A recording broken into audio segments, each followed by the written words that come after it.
Hey everyone, it's Stan Smith, realtor with JP and Associates Realtors, talking to you today from, I'm in Georgetown, and it's May 20th, 2020. I've got some guests who are from West Texas.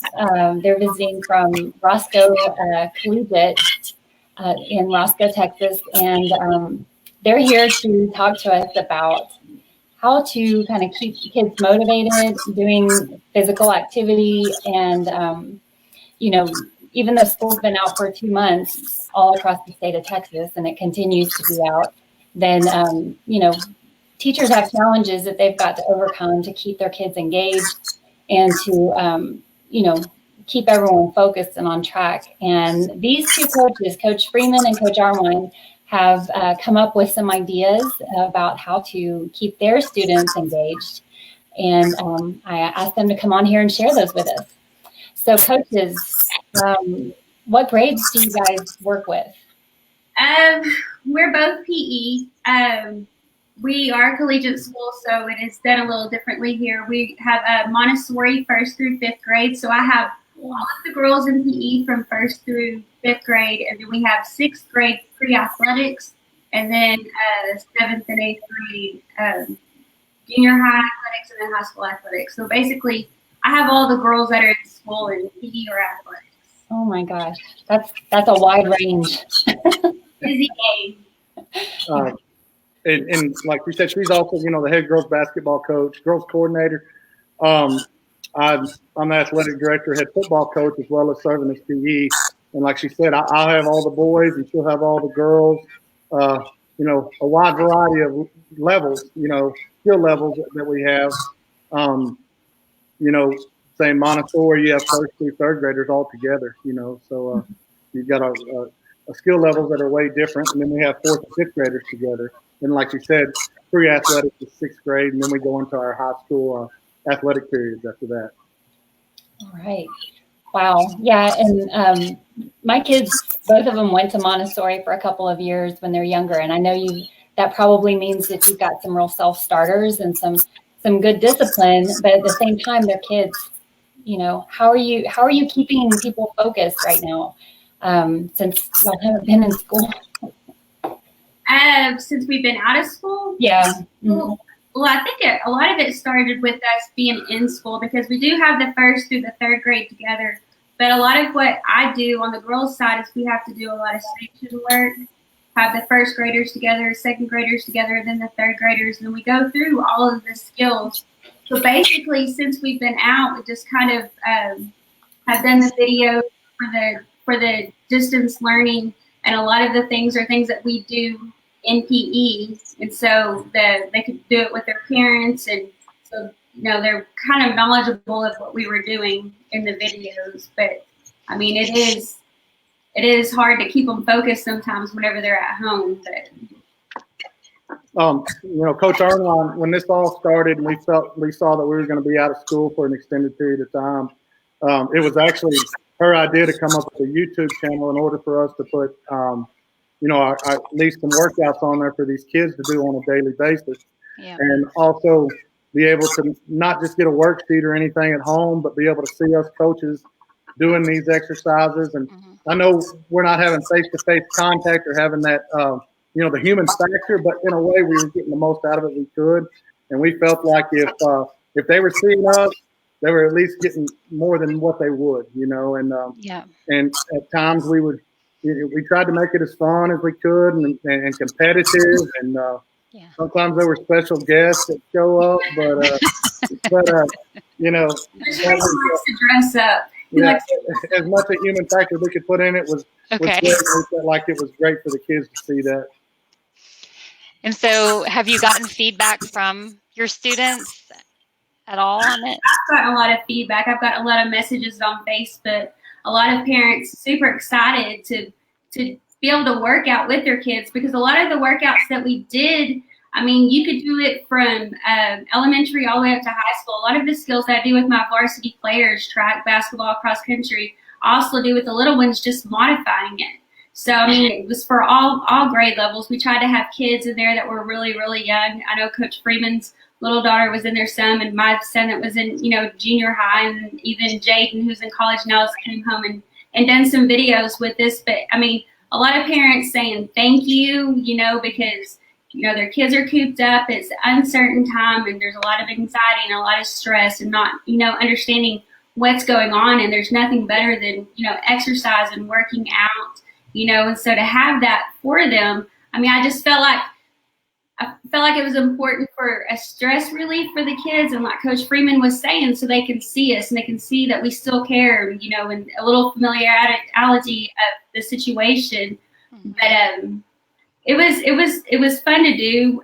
We're going to continue to do that through the summer too with our strength and conditioning. But a lot of the parents, I mean, I've had messages from dads and moms saying, hey, can you come out with some videos for us too, just to, do that. But I think like right now, with the times with everybody being quarantined, stuck at home, I think a lot of people are taking a minute and doing stuff together and going for walks and exercising together and doing things more as a family than constantly being on the go. And so I think I know a lot of parents were working out with them. A lot of parents would send me videos of them just pushing play and their kids going through it and working out and exercising. So I love that. I definitely love that. Well, I even posted a video of myself doing one of the workouts because it was funny because I have my room. I have a, obviously I'm often at home right now, and Steve came home one day. He came up the stairs and walked down the hall, and he saw me doing all these. He just started videoing me. He's like, "What in the world are you doing?" I said, "I'm working out." That's how easy it is. If I can do it in a little 10-foot strip of carpet, then and just showing parents that there's anything that we do up here at school, you can modify and adapt and do it at home.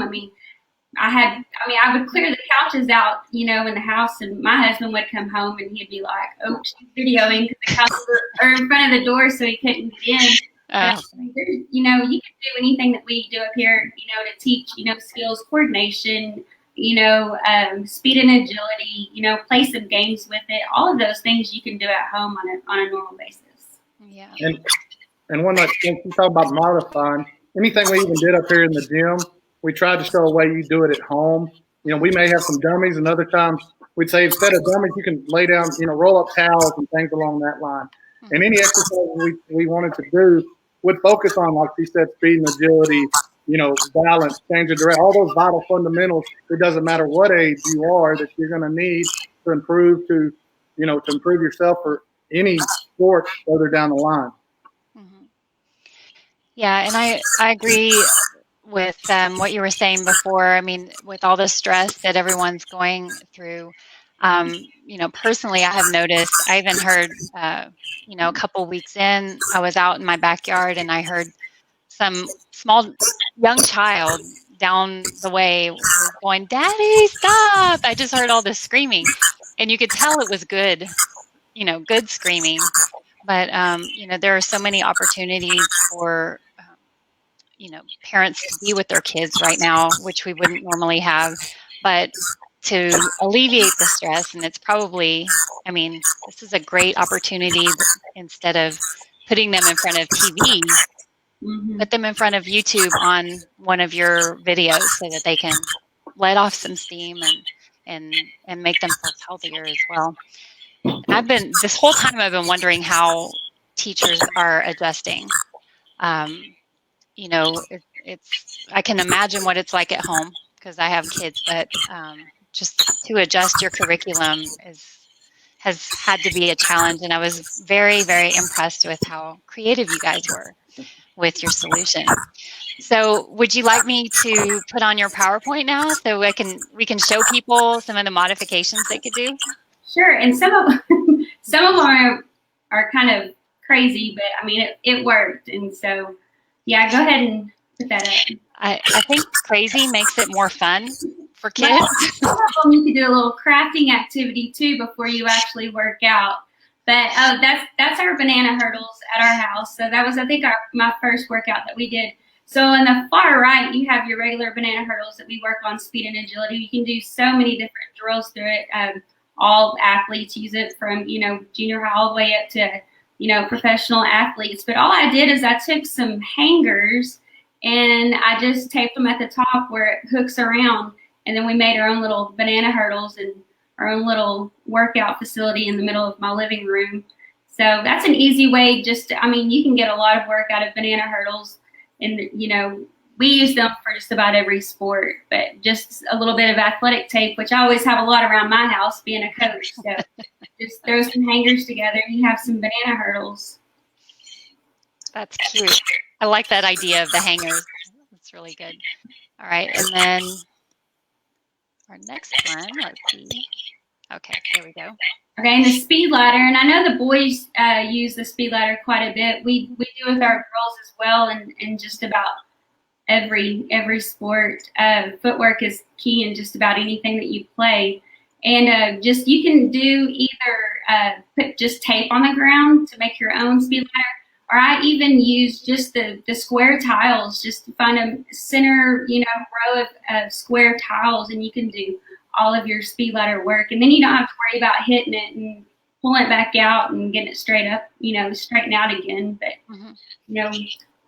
we use, I don't know, Coach Freeman, y'all use the speed ladder too, right? We use the speed ladder a lot, and we've got a rollout mat. And if we didn't, obviously adaptation for home is tape. If you don't have the tile floors, tape. It's a great way to do it. You could use chalk out on a sidewalk if you want to go outside to do this kind of stuff. You can do, I've seen several videos of people doing even like ball handling and basketball drills going through the speed ladder, which is very impressive. And wow. So you can use it for just about anything. So when I see this, I'm like, I have no idea what to do. Well, it's a lot about footwork. You run through it, you go sideways, and then you can go like in and out. And it's all about quickness and moving, getting through it quickly with your feet. And in one of our videos that we did, I think I even had like a 4-year-old going through it. There's a wide range. I had a 4-year-old all the way up to my 13-year-old. We do this with high school. This is the same, you talk about things that you can do at home with your kids, when they're young to get them ready. Different things that I think people have kind of forgotten about is like even playing hopscotch and stuff like that. It's just, all about the footwork and hopping and skipping and getting through it quickly. But I play hopscotch all the time. Yeah. I have seen it out on the sidewalks over here a few times. All right, let's see. Here's the new one. The dot drill mat. You want to talk about that, Coach Freeman? Well, we set up 5 dots. Depending on their age and their skill level, it depends on how far you put the dots apart.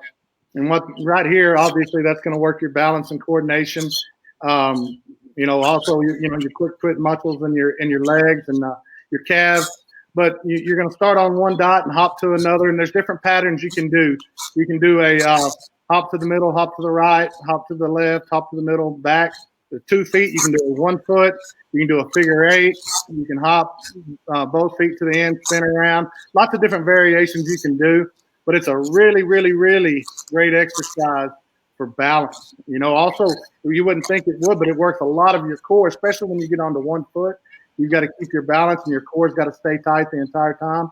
So the dot drill, it's a fantastic drill for any age level. And this is what we also do this in high school. This is an off-season drill as well.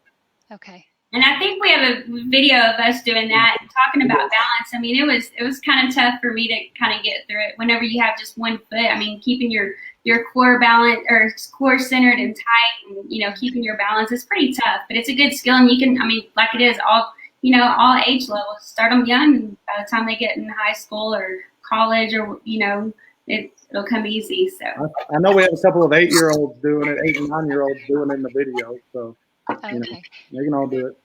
Well, I think I'm getting old enough, like advanced in age enough, that I need to go back to doing this because my balance is not. Hey, put your marks closer together to start with. Don't get too far. Put them super close. Yeah. And I'm assuming some music would be helpful because it kind of reminds me of that video game Dance Dance Revolution. Sure. Yeah. Not that I do that. I should. But. All right. Well, I like that one. Let's see. what do we have next? Okay, dumbbells.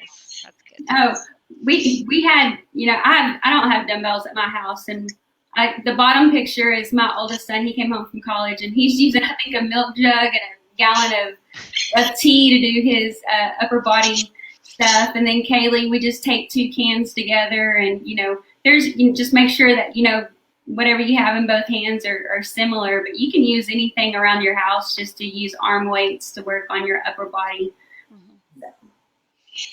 And I know that dumbbells was one of the things that flew off the shelves just as fast as toilet paper. I think around here, nobody could find them, but you don't even have to buy anything.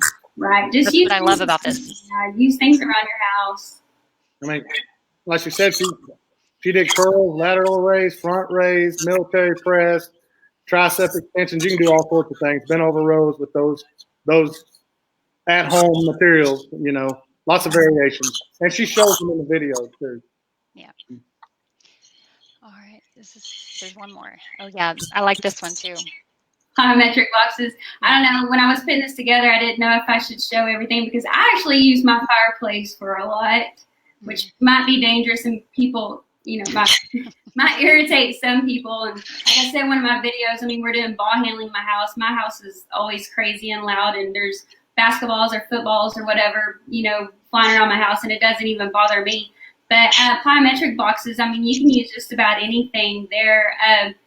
I used, in one of the videos, we used chairs. Jason and I both did for step ups with, and I think Jake and I have one where we're doing, was it one leg lunges? There's different variations. I have even, like, you can do your, where you plant, you just jump up on the plyometric box. I've done that on my fireplace. Now, it'd be bad if I missed and hit my shins, but you make sure and get your feet up like you would in a regular plyometric box. But it's a good thing she's not very tall, so she doesn't have the feeling. So, but in one of the plyometric videos we have, actually my 4-year-old is doing it too.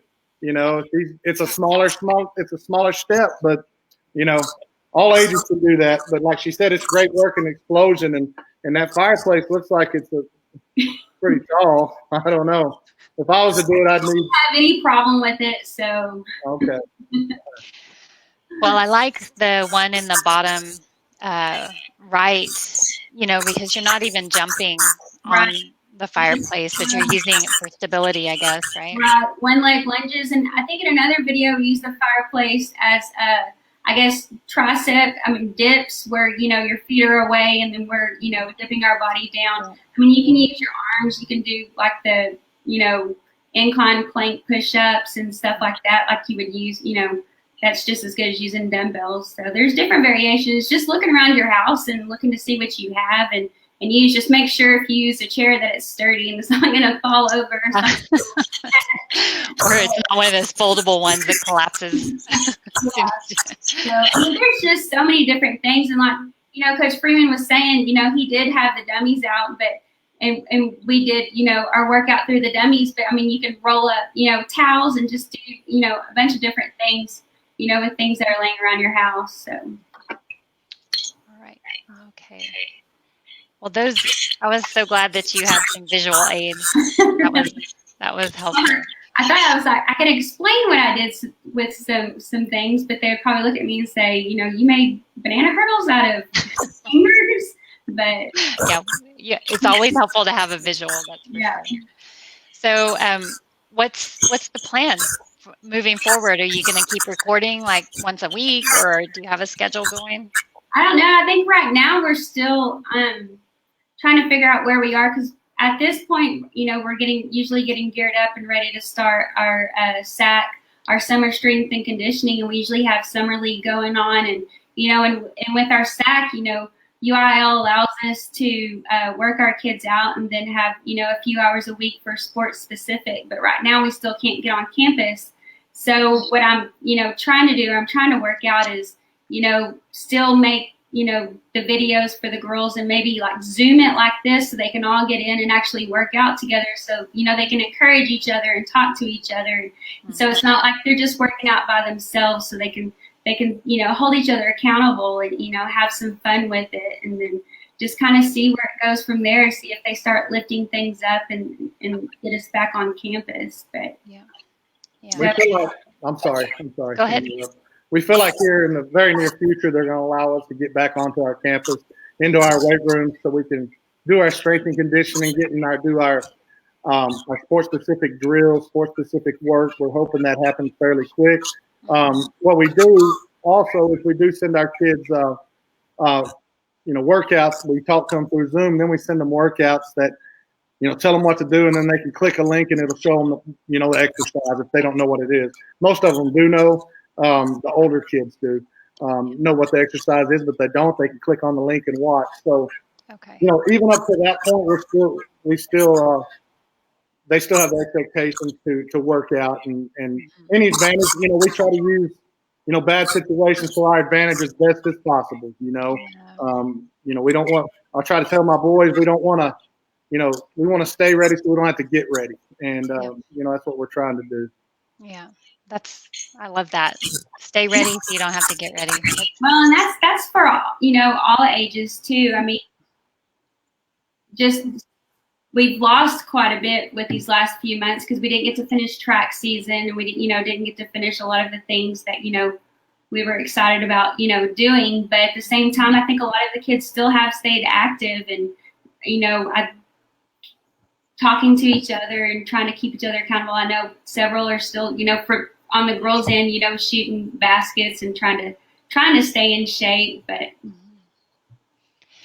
yeah, I was talking to one of my peers, another realtor here in town, and she was talking about her daughter who's in college, and she's District 1 track, and so she's like going crazy because she not only couldn't finish, the semester and the season, they can't even work out together really. And yeah, so, Jaden's in the same boat. My oldest, he's pole vaults, and they did have the indoor track season, but then I think he had one meet, for the outdoor season before they shut it all down, and he was just, kind of like, I've been working all year for this, and now it's not there. So it's kind of disappointing, but at the same time, you got to do what you got to do. So it's definitely been a learning experience, like a hold a mirror up to yourself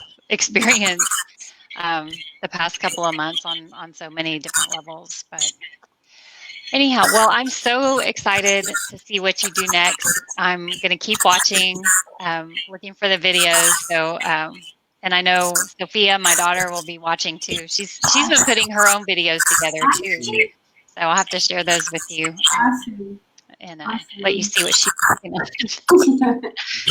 But once we get done, I'll go ahead and post the link to your YouTube channel. So that other people can watch. I have a whole lot of teachers who are friends, locally here, but everyone's got a reason, some reason to be inspired by this and to get involved in some sort of exercise and physical activity. So I'm real happy that y'all decided to come on here so we could share it with everyone. We really appreciate you. Thank you. I appreciate it a whole bunch. Yeah. Thank you, Samantha. Yeah. Well, y'all stay on for just a second, and I'll go ahead and close out the broadcast, and we can say bye to each other. Okay. All right. Thanks. Thank you.